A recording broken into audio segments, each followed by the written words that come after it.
What's the most unreasonable demands you have ever had from a roommate? I moved into a 4-person apartment this past August with 3 friends from college. 2 of them I'd known for a while. Solid people, easy to live with. The third, Karen, was someone I was less familiar with, but I figured it would be fine. The first week was okay, the usual settling in chaos. Unpacking, figuring out the shared spaces, arguing over whose turn it was to take out the trash. But almost immediately, Karen started making claims about the kitchen. She called me the messiest of the 4. I laughed it off at first. Sure, maybe I left a pan on the counter once or forgot to load the dishwasher one night, but I wasn't a slob. I kept my area tidy, washed my dishes, and wiped down surfaces if I was cooking. But Karen treated a little forgetfulness like a personal attack. Within a few days, she cornered me in the kitchen while I was rinsing a bowl. Honestly, you're the messiest one here, she said, eyes narrowing. I can't stand it. I was shocked. I'd been nothing but tidy. Still, instead of arguing, I decided to let my actions do the talking, and maybe test her unreasonable behavior. I started being almost compulsively organized in the kitchen. I washed every dish immediately after use, put everything away neatly, labeled all my groceries in the fridge with dates, and made sure nothing I touched was anyone else's responsibility. I drew a clear line: my mess, my responsibility. Everyone else could deal with their own. It wasn't long before the full effect of Karen's habits became painfully obvious. Dishes would pile up for days,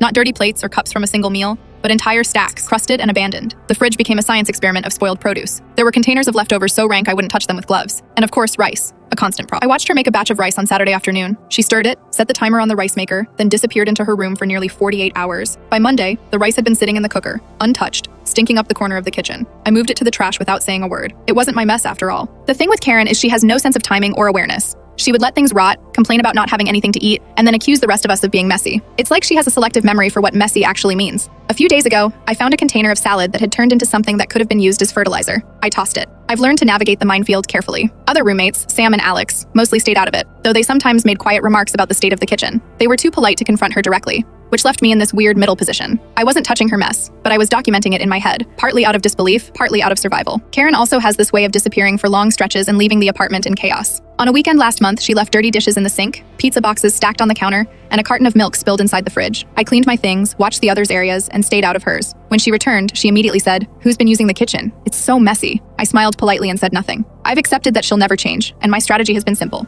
Don't touch her stuff, don't engage with accusations, and keep my own corner immaculate. I've even started labeling my leftovers with my name and the date I cooked them, just in case she tries to blame me for something rotting in the fridge. At this point, the rice is back. She made a new batch Saturday night. I'm watching it now, counting the days. It sits in the cooker, slowly cooling, untouched, waiting for its inevitable fate. I'm ready for the next round of accusations. Karen will claim I'm messy again, and I'll just smile, silently counting the layers of spoiled produce, crusted dishes, and abandoned meals that prove otherwise. Living here has taught me patience, detachment, and the art of passive observation. Karen's messes are legendary in their own way, a constant reminder that some people will never acknowledge their own responsibilities. Meanwhile, I keep my area clean, my food labeled, and my sanity intact. It's exhausting, but somehow satisfying.